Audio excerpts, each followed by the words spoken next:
Hello everyone, welcome to botany students. आज के इस वीडियो में हम बात करेंगे sexual reproduction in marchantia part 2 के बारे में।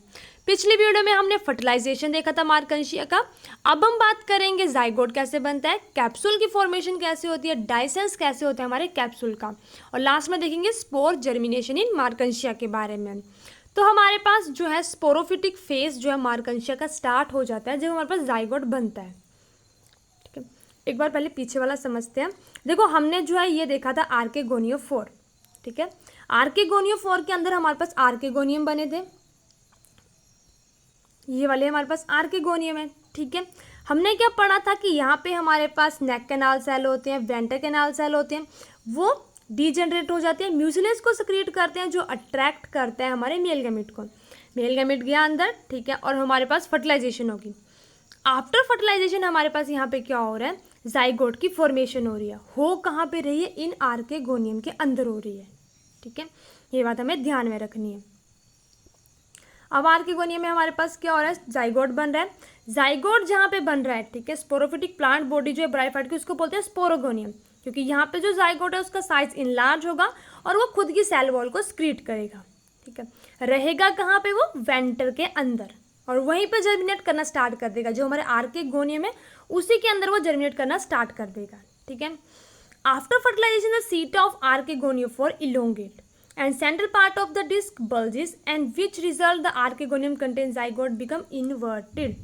देखो, पहले हमारे पास हमने जब स्टार्टिंग वाला स्ट्रक्चर पढ़ा था ना आर्केगोनियम, तो हमने क्या पढ़ा था कि हमारे पास इस तरह का स्ट्रक्चर था आर्केगोनियोफोर का। ओल्डर वाला जो हमारे पास था आर्केगोनियम वो यहाँ पे था, और जो यंग वाले थे हमारे पास वो यहाँ पे थे, ठीक है। अब जब यहाँ पे जाइगोट की फॉर्मेशन होगी, मैंने वहाँ पे भी कहा था कि फर्टिलाइजेशन के बाद इसका स्ट्रक्चर चेंज होगा। तो जब हमारे पास फर्टिलाइजेशन होगी तो हमारा ये जो ऐसे वाला स्ट्रक्चर था ना, ठीक है, ये हो गया अब इन्वर्टेड, ठीक है। तो हमारे जो यंग वाले हैं, जो ये वाले थे, ये आ गए इस पोजीशन पे, और जो ओल्डर है वो हमारे आगे साइड में, ठीक है। यंग वाले हमारे यहाँ पे आ गए और ओल्डर वाले हमारे यहाँ पे आ गए। ये सब चेंजेस कब हो रहे हैं, आफ्टर फर्टिलाइजेशन। जाइगोट की फॉर्मेशन हो रही है, जाइगोट हमारा क्या कर रहा है, जाइगोट खुद की सेल वॉल सक्रीट कर रहा है, उसका साइज बढ़ रहा है, ठीक है, जिस वजह से ये हमारे पास इन्वर्टेड हो गया, ठीक है। आपको ये बात ध्यान में रखनी है। अब चलते हैं फिर से पीछे।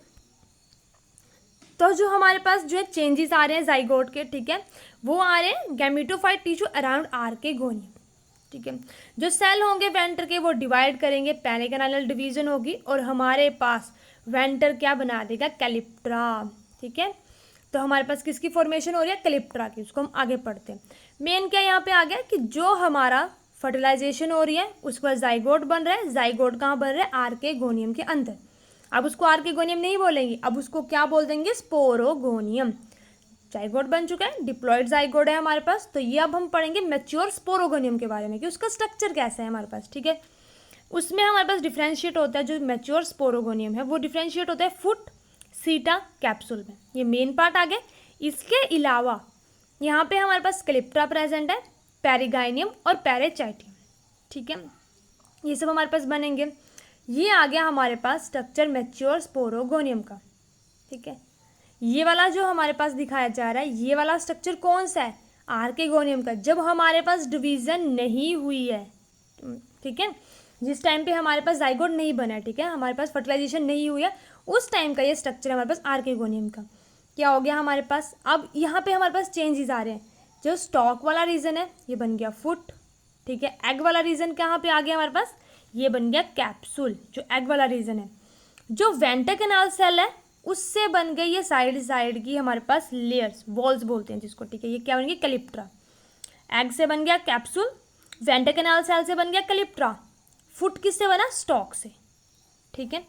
तो ये हमारे पास कुछ चेंजेस हो रहे हैं हमारे जो आर्केगोनियम है उसमें। आर्केगोनियम क्या बन गया अब, ये स्पोरोगोनियम। तो अब इसमें हमारे पास ये इसका स्ट्रक्चर है, ठीक है, जिसमें फुट इंपॉर्टेंट है, सीटा इंपॉर्टेंट है, और कैप्सूल। इन तीनों को हम डिटेल में पढ़ेंगे, ठीक है। ये वाला स्ट्रक्चर, अब ये स्ट्रक्चर आ गया हमारे पास, ठीक है। तो यहाँ पे क्या है, पहले ये स्मॉल साइज के थे, अब इनका साइज बड़ा होने लगा, सीटा का साइज बड़ा हो रहा है, ठीक है। फुट आ गया, और जो हमारा ये कैप्सूल है इसका साइज बहुत ज़्यादा बड़ा हो गया है, इसके अंदर स्पोर और इलेटर्स हमारे पास प्रेजेंट है। ठीक है, काफ़ी इजी है ये। अब बात करते हैं सबसे पहले हम क्लिप्ट्रा की। बीच वाले रीजन की बात नहीं करें, साइड से हमने स्टार्ट किया। ठीक है, क्लिप्ट्रा किससे बन रहा है हमारे पास, वेंटर। वेंटर डिवाइड कर रहा है और क्लिप्ट्रा बन रहा है। देखो मैंने आपको ये साइड वाली लेयर्स बताई ना अभी। ठीक है, ये वाली डबल लेयर, ये क्या है, क्लिप्ट्रा। ठीक है, तो क्लिप्ट्रा हमारे पास बन रहा है। प्रोटेक्टिंग कवरिंग है, हैप्लॉइड स्ट्रक्चर है जो सराउंड कर रहा है डिप्लॉइड स्ट्रक्चर को, क्योंकि ये बन किससे रहा है, वेंटर के सेल से बन रहा है। डिप्लॉयड हमारे पास क्या है, एग जो था वो फ्यूज हुआ मेल गैमेट के साथ और वो डिप्लॉयड बन गया। वेंटर में कुछ चेंजेस नहीं हुए, तो वेंटर से जो बनी हुई चीज़ है वो हैप्लॉयड ही रहेगी। तो ये हैप्लॉयड स्ट्रक्चर है जो सराउंड कर रहा है डिप्लॉयड स्ट्रक्चर को। जब हमारे पास स्पोरोगोनियम मैच्योर हो जाएगा, इसका साइज बड़ा हो जाएगा, सीटा जो है इलोंगेट हो जाएगा। ठीक है, हमारे पास सीटा ये वाला रीजन है, इलोंगेट हो जाएगा, तो उस टाइम पे ये क्लिप्ट्रा टूट जाएगा हमारा। क्लिप्ट्रा समझ में आ गया। नेक्स्ट है पैरेगाइनियम। पैरेगाइनियम हमारे पास प्रोटेक्टिंग कवरिंग है जो इंक्लोज होती है सिंगल स्पोरोगोनियम के अराउंड। ठीक है, उसके बाद आगे पैरेचाइटियम, ये कवर करता है ग्रुप ऑफ स्पोरोगोनियम को। देखो पैरेगाइनियम और पैरेचाइटियम, इसमें बड़े बच्चे कंफ्यूज होते हैं, कंफ्यूज नहीं होना। पैरेगाइनियम क्लिप्ट्रा है ना, क्लिप्ट्रा की जो बाहर वाली लेयर है ना, सिंगल सिंगल स्पोरोगोनियम को सराउंड कर रहा है, ये है पैरेगाइनियम। ठीक है, अब पैरेचाइटियम हमारे पास जो ऐसी वाली लेयर होती है जो पूरे के पूरे ग्रुप ऑफ स्पोरोगोनियम को सराउंड करेगी। बस पैरेगाइनियम कौन सी है, पैरेगाइनियम सिंपल सी हमारे पास जो एक को कर रही है सराउंड। ठीक है, पैरेगाइनियम। और पैरेचाइटियम जो ग्रुप को सराउंड कर रही होगी पैरेचाइटियम। काफ़ी सिंपल है हमारे पास, तीनों हमने पढ़ लिए आउटर रीजन। अब पढ़ेंगे मेन जो हमारा पॉइंट है उसके बारे में। ठीक है, सबसे पहले स्टार्ट करेंगे फुट से। तो फुट जो है बेसल हमारे पास एंकर शेप या बल्बस पोर्शन होता है स्पोरोगोनियम का, इसमें हमारे पास पैरेन्काइमेटस टिश्यू होते हैं। ठीक है, and embedded in the gametophytic tissue of the disc of archegonium 4। Function important है, क्या फंक्शन है इसका, एब्जॉर्ब करता है वाटर को और न्यूट्रिएंट को फ्रॉम द गैमेटोफाइट। गैमेटोफाइट क्या है हमारे पास, बताना जरा। गैमेटोफाइट है हमारे पास ये वाला रीजन। ठीक है, फुट क्या आ गया, स्टार्टिंग वाला रीजन। ठीक है, तो ये क्या करेगा, इसका काम क्या है, इस वाले रीजन से, ठीक है, जो गैमेटोफिटिक रीजन है इससे इसने वाटर लेना है, एब्जॉर्ब करना है। ठीक है, नेक्स्ट आता है सीटा। शॉर्ट होता है, थिक पोर्शन होता है यंग स्पोरोगोनियम का। फंक्शन क्या होता है, सिंपल सा, जो फुट है हमारे पास और जो कैप्सूल है नीचे जिसमें हमारे स्पोर और इलेटर्स है, उनको कनेक्ट करता है फुट के साथ। ठीक है, कैप्सूल को फुट के साथ या फुट को कैप्सूल के साथ कनेक्ट करते हैं। जब मैच्योरिटी होती है तो सीटा ही हमारा इलोंगेट होता है। जो कैप्सूल है उसका साइज ज़्यादा बड़ा नहीं होता, सीटा का साइज बड़ा हो जाता है। ठीक है, और ये सबको कैलिप्ट्रा को जो है तोड़ देता है, पैरेगाइनियम को, पैरेचाइटियम को, और ये तीन जो लेयर है प्रोटेक्टिव, उन तीनों को तोड़ देता है ये। ठीक है, अब नेक्स्ट आ गया कैप्सूल। ठीक है, देखो एक चीज़ और, कितनी ज़्यादा यहाँ पे सिक्योरिटी है। पहले यहाँ पे सबसे पहले पैरेचाइटियम की लेयर है, वो टूट जाएगी, फिर ये पैरेगाइनियम की लेयर टूटेगी और सबसे लास्ट में टूटेगी क्लिप्ट्रा की लेयर। ये सारी लेयर टूटेंगी तो जाके ये बाहर निकलेगा। ठीक है, अब जो मेन हमारा लास्ट है वो है कैप्सूल। ये वाला जो रीजन है सेंटर, इसमें दो चीज़ें यहाँ पे बताई गई हैं, एक इलेटर्स और दूसरा स्पोर्स।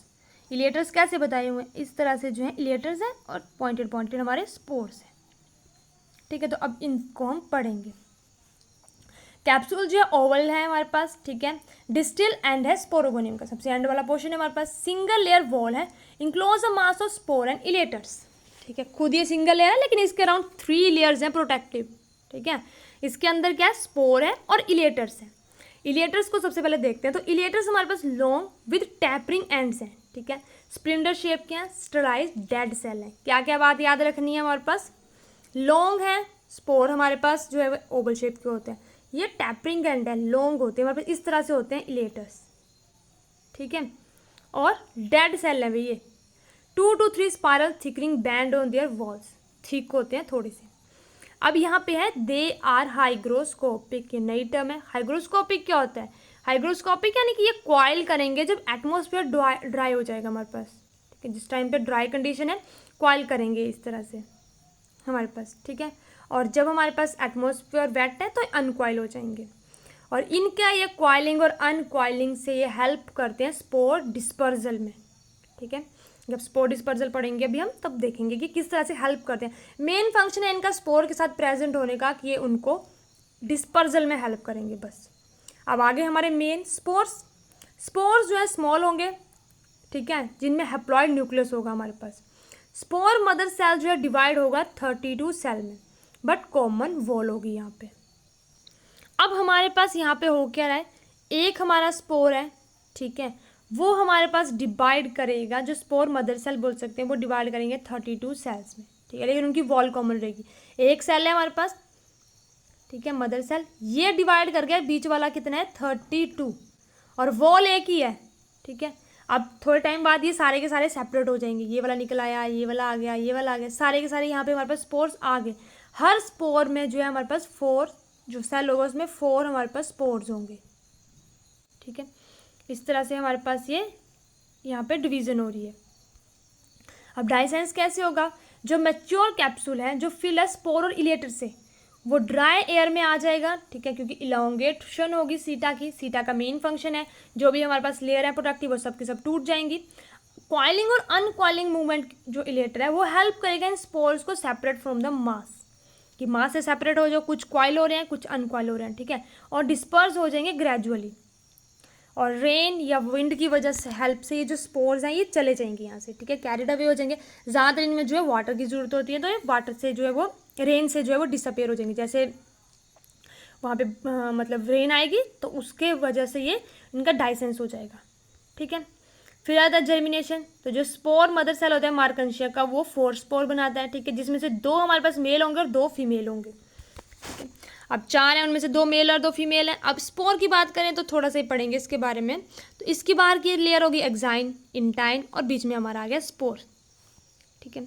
अब स्पोर आगे हमारे पास जो है जब भी इसको फेवरेबल कंडीशन मिलेगी, ठीक है, 1 साल तक ये रह सकता है। जब इसको फेवरेबल कंडीशन मिलेगी तो ये ग्रो होना स्टार्ट कर देगा, ठीक है, जर्मिनेट करना स्टार्ट कर देगा। क्लोरोप्लास्ट इसमें आ जाएंगे, जिस वजह से इसका ग्रीन कलर आ जाएगा। एपिकल सेल आएंगे पहले, फिर राइजोइड सेल। और देखो यहीं से हमने शुरू किया था, मार्कंशिया के थैलस से शुरू किया था, और फिर से हम मार्कंशिया के थैलस पे ही आके पहुंच चुके हैं, ठीक है। मार्कंशिया का थैलस आ गया। अगर तो ये मेल है, ठीक है, तो इसके ऊपर हमारे पास इस तरह का स्ट्रक्चर आ जाएगा, ठीक है। और अगर ये हमारे पास फीमेल है तो इसके ऊपर अलग सा स्ट्रक्चर आ जाएगा।